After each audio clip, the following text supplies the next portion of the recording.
کہ رستم نے پوچھا کہ مجھے یہ بتاؤ کہ وہ کھاتے کیا ہیں، اور صبح جلدی اٹھ کر سحری کے وقت لکڑیاں چوستے تھے۔ اور جب سارے صحابہ حرکت میں آئے تو رستم ڈر گیا۔ پہلی خوبی یہ کہ اگر ہم بھی کامیاب ہونا چاہتے ہیں تو صحابہ کرام کی یہ صفت لیں۔ صحابہ کرام رضوان اللہ علیہم اجمعین کی یہ عادت تھی، ہماری اپنی زندگیوں میں سکون آ جائے گا۔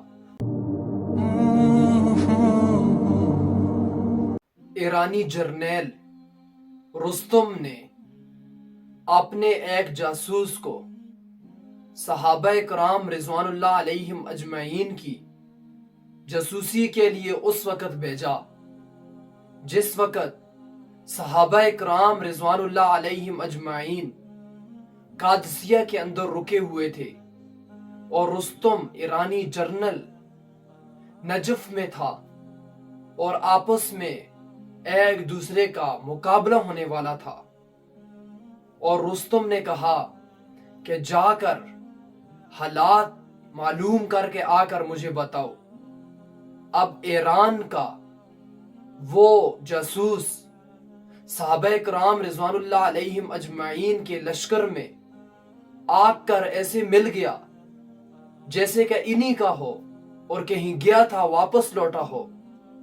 تو دوستو، اس نے تمام حالات معلوم کیے۔ حالات معلوم کرنے کے بعد گیا اور رستم کو سارے حالات بتائے۔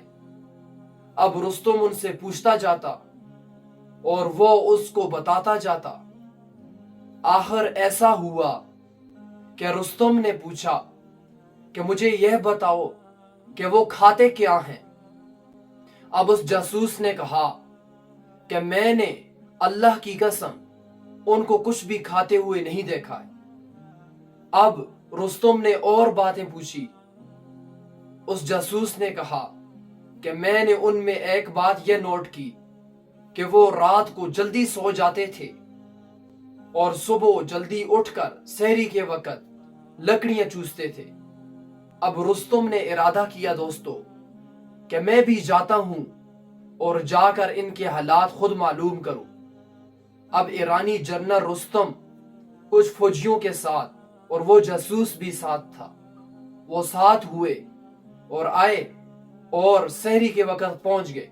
صحابہ کرام رضوان اللہ علیہم اجمعین کو رستم نے خود دیکھا، سارے حالات معلوم کیے، اور صبح کے وقت سعد رضی اللہ تعالی عنہ کے مؤذن نے اذان دی اور سارے صحابہ حرکت میں آ گئے، اور اس کے بعد پھر ایک صف میں کھڑے ہو کر سب نے نماز پڑھی اور اپنے اپنے خیموں میں چلے گئے۔ اور جب سارے صحابہ حرکت میں آئے تو رستم ڈر گیا، اور رستم نے اپنے ساتھ فوجیوں کو کہا کہ جاؤ فارسیوں کو یعنی ایران والوں کو جگاؤ۔ جاسوس نے پوچھا کیا ہوا، کیا مسئلہ ہے؟ کہا کہ آپ دیکھ نہیں رہے ہو کہ ہمارا دشمن حرکت میں آ گیا ہے ہمارے اوپر حملہ کرنے کے لیے، آپ نہیں دیکھ رہے ہو؟ جاسوس نے کہا کہ بلکہ یہ حرکت میں آئے ہیں نماز ادا کرنے کے لیے۔ تو دوستو، یہ سارا واقعہ بیان کرنے کا بنیادی مقصد یہ تھا، اس سے میں آپ کو کچھ صفات دینا چاہتا ہوں جو صحابہ کرام رضوان اللہ علیہم اجمعین کے اندر صفات تھی۔ پہلی خوبی یہ کہ وہ رات کو جلدی سوتے تھے۔ اگر ہم بھی کامیاب ہونا چاہتے ہیں تو صحابہ کرام کی یہ صفت لیں کہ رات کو جلدی سو جائیں۔ اور دوسری خوبی یہ کہ صحابہ کرام صبح اٹھتے ہی مسواک کرتے تھے۔ صحابہ کرام رضوان اللہ علیہم اجمعین کی یہ عادت تھی کہ کھانے سے پہلے، کھانے کے بعد، رات کو سونے سے پہلے، سونے کے بعد اٹھتے ہی مسواک کرتے تھے، ہر وقت اپنے دانتوں کو صاف رکھتے تھے۔ اور تیسری خوبی جو بتائی وہ یہ کہ جب اذان کی آواز سنی تو سب حرکت میں آ گئے، کوئی سویا ہے تو جاگ گیا، کوئی اپنے کام میں مشغول ہے تو کام کو چھوڑ دیا، ہر طرف ہلچل مچ گئی، اور صحابہ کرام ایک ہی صف میں کھڑے ہو گئے۔ اور آج بھی اگر ہم یہ خوبیاں اپنے اندر لے آئیں، ہماری اپنی زندگی سکون سے بھر جائے گی، ہماری اپنی زندگیوں میں سکون آ جائے گا۔ پہلی خوبی یہ کہ رات کو جلدی سو جائے اگر زندگی میں سکون چاہتے ہیں، اور دوسری خوبی یہ کہ اپنے منہ کو صاف رکھیں کہ منہ میں بدبو وغیرہ نہ ہو، یعنی کہ مسواک کریں اور اپنے دانتوں کو صاف رکھنا، اس سے انسان کا ذائقہ بہتر ہوتا ہے۔ یاد رکھیں انسان کے سارے جسم میں جو ذائقہ پہنچتا ہے وہ اس منہ کے ذریعے سے پہنچتا ہے۔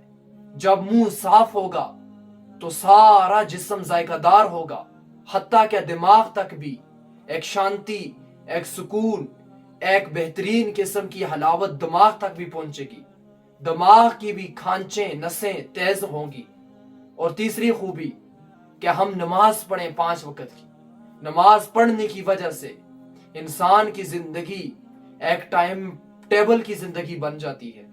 جو انسان یہ چاہتا ہے کہ میری زندگی کے اندر ٹائم ٹیبل آ جائے اور میں اپنی زندگی ٹائم ٹیبل کے مطابق گزاروں، تو اس کے لیے ایک بہترین نسخہ یہ ہے کہ 5 وقت کی نمازیں جماعت کے ساتھ پڑھنا شروع کر دیں۔